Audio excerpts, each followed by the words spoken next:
All right, Penei Sewell reacts to his poor play as an offensive lineman. Let's talk about it. That subscribe button, bell icon button, share the video, and we pretty much on the verge of probably moving back to right tackle, depending on Taylor Decker health.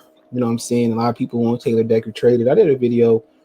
A lot of people didn't like the video. I just never went back to do the comment section. Maybe we might do a reaction video to the comment section pretty soon. So my thing is with him, it's growing pain. I told you guys that I wasn't surprised if he got injured, because him and Azorki, I gave them the benefit of the doubt. Him and Azorki missed a whole year of football. That's what people don't understand. Like, dude, that's a whole year of football that you missed. You know what I'm saying? People got to understand them fast twitch muscles, man. It takes it when you don't play football. They say it's no substitute for football shape. And those fast twitch muscles, man, he don't have right now. But he said Sewell said it's sickening to see the quarterback get sacked. Okay, he says that let me see if we can find an exact quote. It's short. It said life comes too fast. Just ask offensive lineman Penei Sewell, who has entered the growing pains portion of the rookie season. In Lions 2021 first round pick, number 7 overall selection, entered the NFL having allowed only 1 sack and 1,376 career snaps as an Oregon Duck. Additionally, in 2019, Sewell became the first Duck player to have the first sophomore ever to win the Outland Trophy as college football's top offensive lineman. He simply could do no wrong in college, and then the NFL career started. Most notably, through the first 2 weeks, Sewell allowed just 2 quarterback hits and no sacks, while manning the left tackle in place of Taylor Decker and becoming the youngest player to start at the position in league history. The 21-year-old knew very little until the last. He only had very little struggle until the last 2 weeks. In those games, which came against divisional opponents Chicago Bears and Minnesota Vikings, the first-year pro allowed 4 total sacks. And to make matters worse, half of them led to Jared Goff fumbles. Okay. It says it's been a humbling experience for the American Samoan native. Quote, when you're young and I guess faced with so much success, everyone's telling you this and that, and then you get hit by a wall. It's humbling, Sewell told reporters. He's had a hard time watching Goff hit taken to the ground in a multitude of times, and on his watch in the past couple of weeks, it's sickening. Sickening feeling to see Goff on the ground like that. My thing too to interject. Goff know he got a rookie on left tackle at some point. One turnover come at one point. You got to get the ball out your hands quicker. So at the end of the day, you're gonna have rookie struggles. Jared Goff know that he had a tumultuous or terrible rookie season, and he knows that. So why is his internal clock not going off faster? Riddle me that, Batman. His internal clock should be going off a lot faster than it's going. So a portion of that is on Jared Goff too. You can help your offensive lineman out by getting rid of the ball faster. You can help your offensive lineman out by your internal clock going off a little bit faster. So honestly, man, it's a team effort, bro. It's a team effort. So that's just my opinion on it. Let's keep going. Sewell will try to get back on track heading to Lions 6-week matchup with the Cincinnati Bengals. In order to do so, the 6'5", 331-pounder believes he has to get back to the basics and allow the game to come to him. Everything is back to fundamentals. When you talk to a great quarterback or a great pitcher, to make that analogy, everything is about mechanics, about the torque from the feet to the legs to the hips to the glutes to the core all the way up to the arm. For a quarterback and a baseball pitcher, it's all about technique. It's all about fundamentals. When you see Aaron Rodgers have bad games or quarterbacks have bad games, the first thing they say is mechanics and fundamentals. Get my feet in the right position and stuff of that nature, and that's what it's about. That's football. That's mechanics. Anything you're doing, you see Steph Curry have a bad night or something, he probably gonna get back to watch the film and get his mechanics. He said, "Quote: the number one thing for me is patience. Well known. I gotta stay patient. Right now, I think I'm trying to be as aggressive as possible, and I guess that gets me into trouble at times. I just got to let the game come to me again. It's a different game in this league. In college, I try to take over and do everything possible, be aggressive as possible, but I just got to sit back, relax, stay patient on everything, let the game come to me, and that's facts. It's a different ball game. Be patient, trust your technique. Now, that works in the run. When you're running the ball, being aggressive, that works for that.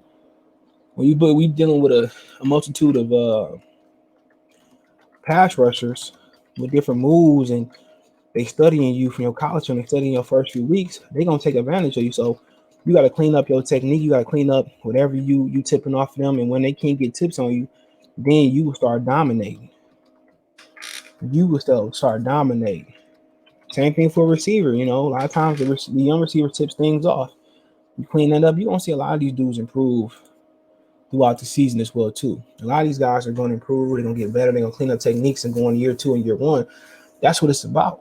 Even for a guy like Amani Rara, we just talked about, who had 1 year of playing at Penn State and really won for a season as his first 3 years with the Lions, because he got injured his rookie year. It's all about technique and fundamentals. And once you start tipping off certain things, then you become hard to guess. When they can't guess what you're doing or guess your technique, and you have fundamental technique and fundamental flaws, you become dominant. You got all the physical tools. It's just about technique. You know, it's just about, hand placement, arm placement. You know what I'm saying? That's what it's about. Get off. When you playing defensive offensive line, it's about the hands. The hands, once you able to get past the hands, you able to get your arm. That's why they want you to have length as an offensive lineman. That's why they want you to have length. That's why they want you to have length, because them arms are able to get to the offensive lineman chest easier. That's why they want you to have long arms. You could say Jeff Goff can say, or Jeff Swords, whatever his name is, can say arm length don't matter. It does matter. It does matter. That's why they want you to have long arms. It does matter. Because at this point, whoever wins this hand game, soon as Nick Bosa get his hands there or slap his hands down, it's over with. Nick Bosa want to get that straight line to him. He could set Sewell up here, spin this way, and get to Jared Goff. It's all about get off for the defensive lineman. It's all about hands. It's preseason, but it's about hands. Look where his hands is. So he can't get there. So he trying to get that. He trying to slap that hand down and get there. He's trying to get into Penei Sewell's chest. And once he able to get to his chest or slap his hands down, then it's a direct. Then he wins. Same thing here with this cat. It's about hands.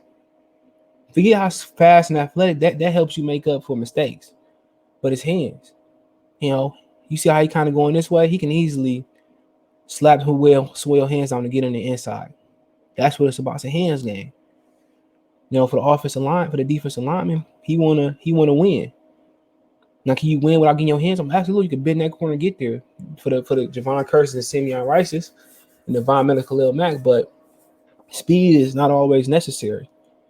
You know what I'm saying? It's about that. The hand, smack them hands down or get to his chest, get there and use your burst. That's what the game is about. Look here. A win. That's a win right there. He hands to the face mask. He would, in the same world, that's a penalty. That's 15 yard penalty, 10-yard penalty. He wins here. Just that split second, that offensive lineman having to get his hands off of there. Jared Goff should have that ball gone. He wins. He get his hands on the defensive lineman. He win. And what move he gonna do? Only thing he can do is a bull rush right there. And what Sewell had to do when he bull rush, use his weight against him. Step back, he gonna fall down pancake. It's the game. Look, he win here again. Look at the hands. Even though it's technically holding, but he got his hands on this match anyway. He win. He win. That's just the game. It's a hands game. Again. It's Nick Bosa fighting for position, his hand position, but Sewell got him. Now if he can burst Sewell all his weight right here. So, like I said, it's a hands game. When you playing offensive line, I play a little offensive line. It's all about hands. Once you win at the point of attack, it's a wrap. But hey, that's just the game. So let me know what you guys think. Thumbs up the video, share the video, subscribe to the channel. My social media links in the description. Twitter's the fastest way, than Facebook and Instagram. If you want to advertise, video request, chop it up, whatever you want to do, hit me up. Appreciate the love and support. Want to make a financial donation? Cash App CJ Good 313, Venmo CJ Good 313, PayPal link description. Best way to donate. Thumbs up, share the video, subscribe to the channel, hit the bell icon, all notifications. Appreciate the love and support. Let me know what you think in the comment section. Check the share lines, talk playlist out. Peace.